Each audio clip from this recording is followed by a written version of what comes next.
Olá pessoal, tudo bem com vocês? Espero que estejam bem. Vamos começar nosso vídeo, nossa aula virtual. Só que falaremos sobre figura de linguagens. Faremos esse vídeo em duas partes, porque senão são várias figuras de linguagem, então vai acabar ficando muito longo, tá? Então o que seria essa figura de linguagem? Figura de linguagem é a maneira como nós usamos as palavras com a intenção, Quando a gente usa a palavra, a gente tem intenções diferentes, Então, conforme essa intenção que ela é usada, se define as figuras de linguagens, tá? Então, podemos começar com denotação e conotação. O que é denotação e conotação? Denotação é o sentido real da palavra, Quando você fala assim, a pedra machucou minha perna, Então, aquela pedra, aquele minério, aquele material, automaticamente dá o sentido denotativo da palavra. Quando você fala, fulano é uma pedra no meu sapato, Você está usando o sentido figurado.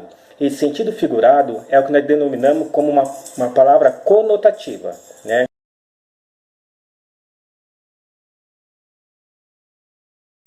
Então, como vocês podem ver aqui, ou aqui, não sei ainda bem direito, Sentido denotativo, literal, comum, usual, o sentido do dicionário. Exemplo, Hélio passou mal porque tem problema no coração. Realmente ele tem um problema no coração, Então, logo, com isso, acaba tendo um sentido real da palavra. O sentido conotativo é o figurado dependente pelo contexto, é um contexto particular. A maneira como você é usada naquele momento a palavra, ela acaba tendo um sentido diferente. Esse sentido diferenciado do comum é o sentido figurado. Exemplo, Hélio tem um coração de pedra. Opa, essa pedra já não é a mesma forma que foi dita no anterior, Já tem um sentido diferente. Quer dizer que ela é uma pessoa fria, uma pessoa dura, uma pessoa sem sentimentos, Então, automaticamente, isso torna-se o sentido conotativo, tá? Então, vamos para as figuras de linguagem. Nós temos comparação, metáfora, catacrese, metonímia, personificação, antítese, hipérbole, eufemismo, ironia, gradação, onomatopeia e aliteração, tá? Como eu falei, será 2 vídeos, esse primeiro somente com algumas figuras de linguagem, o próximo vídeo serão mais outras figuras.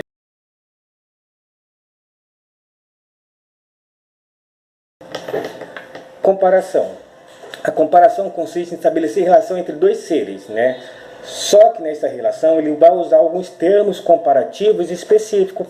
Por exemplo, igual, semelhante, tal qual, como. Esses são termos comparativos. Igual o exemplo que tem ao lado.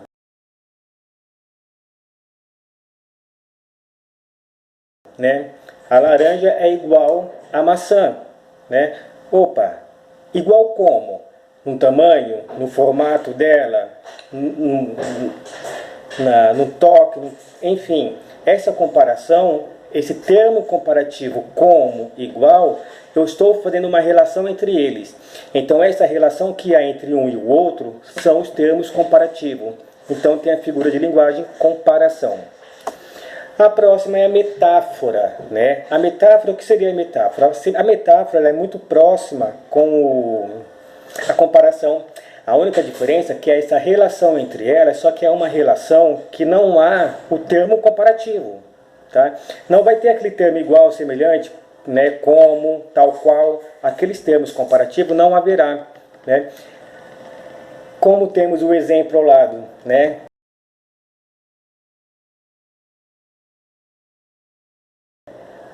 O que você falaria para essa moça? Tem titica de galinha na cabeça. Então, quando eu falo, ela tem titica de galinha na cabeça, eu estou usando uma relação, uma metáfora, Eu estou relacionando a atitude dela com a atitude de uma galinha fazer titica, Então, essa relação, ela é a metáfora, tá? Eu posso falar, Maria é uma flor de pessoa, Opa, eu estou fazendo a relação entre Maria e a flor, que é a beleza, de uma maneira relacionando uma coisa com a outra. Se eu coloco Maria é como uma flor de pessoa, aí eu já passo a ser um termo comparativo e não uma metáfora. Então, lembrando, metáfora nunca vai haver nenhum termo comparativo, tá? É somente a relação de uma maneira direta. Catacrese. Catacrese é a figura de linguagem que a gente acaba não tendo palavras específicas para um termo novo, né, para algo novo, né? Então acaba repetindo aquele termo por falta de um outro termo específico, ou seja, não há um termo apropriado para aquilo, não há uma palavra específica para denominar aquilo, então acaba usando uma palavra que já existe para formar nomear esse outro termo.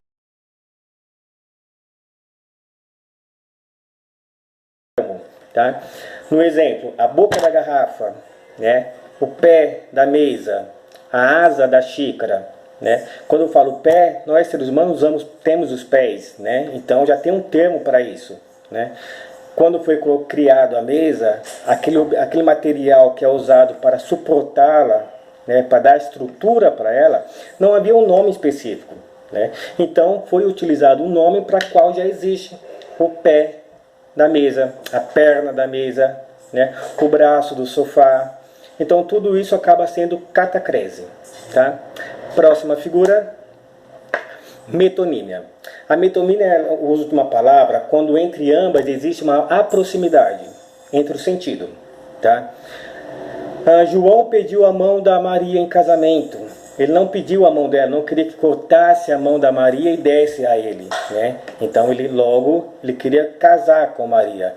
Então ele usou esse termo, a mão, porque quando automaticamente tem a mão da pessoa, logo você vai ter a pessoa inteira com você, né?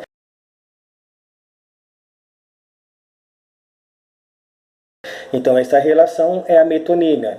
Eu posso falar bombril, 1001 utilidades, né? Nossa, fulano é bombril, ou seja, fulano tem 1001 utilidades. Então é uma pessoa eficiente, uma pessoa que eu posso contar em todos os momentos, é uma pessoa que está próxima a mim, né? Então essa relação de comparação, a proximidade, né? Aliás, não comparação, a proximidade entre eles, acaba sendo a metonímia. Próxima figura de linguagem, personificação ou prosopopeia. Personificação vem da palavra em inglês person. Person quer dizer pessoa, né? Opa, então já consigo ter uma ideia aí que é referente à pessoa. Sim, o que especificamente pessoa? É você dar característica de seres humanos, de seres racionais para seres inanimados. Inanimado é aquilo que não tem vida, né? Nós temos a letra da música, né? A lua me traiu. A lua pode trair uma pessoa? É possível a lua trair alguém? Né? Então, a partir do momento que eu dou uma característica de seres humanos para um ser inanimado, para um ser que não tem vida, é a personificação ou a prosopopeia, né? Outro exemplo que nós temos aqui é o relógio na mão, né? O que isso quer dizer? O que isso representa? Né? Que o tempo está na nossa mão, que o tempo pertence a gente, né? O tempo está me criando problema, né? O tempo, enfim, o que o tempo está fazendo comigo, né? Eu posso falar que o tempo é a meu favor, que o tempo é meu amigo, né? Que eu consigo construir tudo o que eu quero ao meu tempo. Como eu posso usar para falar que o tempo é meu inimigo, né? Ou seja, tudo que eu quero fazer eu não consigo no tempo que eu tenho, né? Apesar que com essa quarentena vocês estão tendo bastante tempo para fazer as coisas, né? Pelo menos dentro de casa, né? Fora dela, não. O outro exemplo que nós temos aqui, a lua confessou sua paixão pelo sol, mas ficou triste por não vê-la à noite, né? Então estou passando sentimentos que são específicos de seres humanos para seres inanimados. Tudo bem? Então agora para hoje ficarão esses vídeos, né? E no próximo vídeo passaremos outros, né, a qual vocês podem tirar dúvida. Se caso vocês quiserem pausar, copiar, anotar, fazer alguma anotação, podem fazer. Se tiver alguma dúvida, pode mandar aqui também que eu irei responder assim que possível. Beijos no coração.